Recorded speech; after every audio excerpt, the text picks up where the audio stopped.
தன்னை அவமானப்படுத்திய ஒரு இசை மேதைக்கு தன்னுடைய பாடல் வரிகள் மூலம் பதில் சொன்ன கவிஞர் பட்டுக்கோட்டை கல்யாண சுந்தரம் என்ற ஒரு சுவாரஸ்யமான தகவலை பத்தி தான் இந்த பதிவுல நாம பார்க்க போறோம்.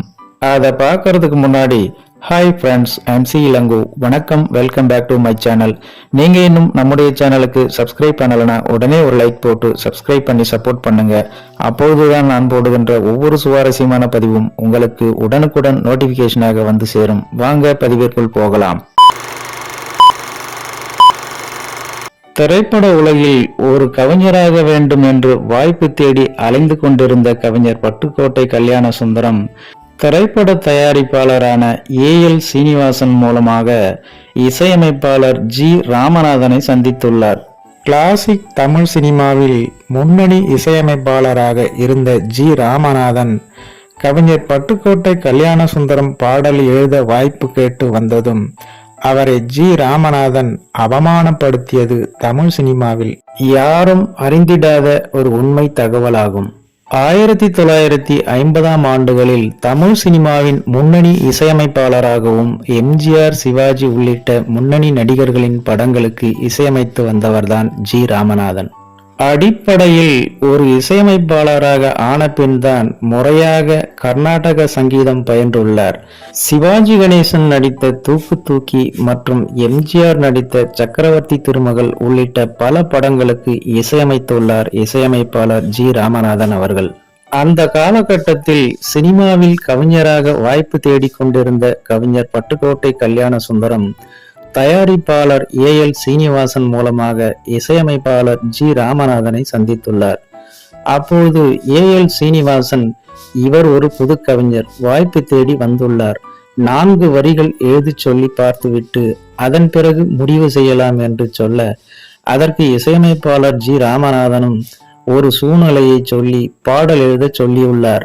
அப்போது இசையமைப்பாளர் ஜி ராமநாதன் எதிரில் இருந்த ஒரு டேபிளில் தாளம் போட்டு பாட்டு பாடத் தொடங்கிய கவிஞர் பட்டுக்கோட்டை கல்யாண சுந்தரத்தை பார்த்த ஜி ராமநாதன் ஏஎல் சீனிவாசனிடம், என்னங்க இவன் தாளம் போட்டு பாட்டு பாடத் தொடங்கிவிட்டான், இந்த மாதிரி கொலை சிந்து பாடுபவனையெல்லாம் கூட்டிட்டு வந்து ஏன் என் டைமை வேஸ்ட் பண்றீங்க என்று கேட்டு அவமானப்படுத்தியுள்ளார்.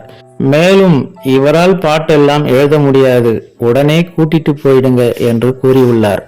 அப்போது கவிஞர் பட்டுக்கோட்டை கல்யாண சுந்தரம், நாம் ஒரு கவிஞராக ஆனதும் இந்த ஆணவம் பிடித்த இசையமைப்பாளருக்கு சரியான ஒரு பாடம் புகுட்ட வேண்டும் என்று நினைக்கிறார். அந்த வாய்ப்பும் கூடிய சீக்கிரமே அவருக்கு வருகிறது. பாசவலை என்ற திரைப்படத்தில் வாய்ப்பு கிடைத்த ஒரு பாடல் எழுதிய கவிஞர் பட்டுக்கோட்டை கல்யாண சுந்தரம் ஒரு மிகப்பெரிய புகழை பெற்றுவிடுகிறார். இந்த வாய்ப்பை கவிஞர் பட்டுக்கோட்டை கல்யாண சுந்தரத்துக்கு கொடுத்தவர் இசையமைப்பாளர் MS விஸ்வநாதன் ஆகும். அதன் பிறகு கவிஞர் பட்டுக்கோட்டை கல்யாண சுந்தரம் இல்லாமல் எந்த ஒரு படமும் இல்லை என்ற நிலை வந்தது.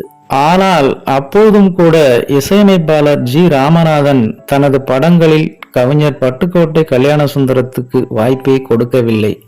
1956ஆம் ஆண்டு நீலகண்டன் இயக்கத்தில் எம்ஜிஆர் நடிப்பில் சக்கரவர்த்தி திருமகள் படம் தயாராகிறது. இந்த படத்திற்கு இசையமைப்பாளர் ஜி ராமநாதன் இசையமைக்க கவிஞர் பட்டுக்கோட்டை கல்யாண சுந்தரம் பாடல் எழுத வேண்டும் என்று தயாரிப்பு நிறுவனர்கள் பெரிதும் விருப்பப்படுகின்றனர். எம்ஜிஆரும் கவிஞர் பட்டுக்கோட்டை கல்யாண சுந்தரத்தின் பாடலை விரும்பினாலும் இசையமைப்பாளர் ஜி ராமநாதன் இவருக்கு வாய்ப்பு கொடுக்காமல் தனது பழைய கவிஞர்களை அழைத்தே வாய்ப்பு கொடுக்கிறார். ஆனால் எல்லோரும் விரும்புவதால் கடைசியாக ஒரு கட்டத்தில் பாடலை கவிஞர் பட்டுக்கோட்டை கல்யாண சுந்தரம் எழுதட்டும் என்று விட, அவரோ அந்த நேரத்தில் மிகவும் பிஸியாக இருக்கிறார். இதனால் 3 நாட்கள் கழித்துதான் பட்டுக்கோட்டை கல்யாண சுந்தரம் வருவார் என்று சொல்கிறார்கள். இதனால் இசையமைப்பாளர் ஜி விஸ்வநாதன் பட்டுக்கோட்டை கல்யாண சுந்தரத்திற்காக காத்திருக்கிறார். அதன்படியே 3 நாட்கள் கழித்து கவிஞர் பட்டுக்கோட்டை கல்யாண சுந்தரம் வர பட தயாரிப்பு நிறுவனர்கள் பெரிய எதிர்பார்ப்புடன் இருக்கிறார்கள். என்னதான் எழுதுகிறார் பார்ப்போமே என்று இசையமைப்பாளர் ஜி ராமநாதனும் படத்தின் சூழ்நிலையை விளக்கி சொல்கிறார். அதன் பிறகு சூழ்நிலையை யோசித்த கவிஞர் பட்டுக்கோட்டை கல்யாண சுந்தரம் பாடல் எழுத முயற்சிக்கிறார். ஆனால் அவரால் பாடல் எழுத முடியவில்லை. இதை பார்த்த இசையமைப்பாளர் ஜி ராமநாதன் கிண்டல் செய்கிறார். அப்போது அந்த நேரத்தில் அந்த இடத்தில் சரியாக ஒரு பூனை பானைகளை உருட்டுகிறது. அதை வைத்தே ஒரு பாடலை எழுதுகிறார் கவிஞர் பட்டுக்கோட்டை கல்யாணசுந்தரம்.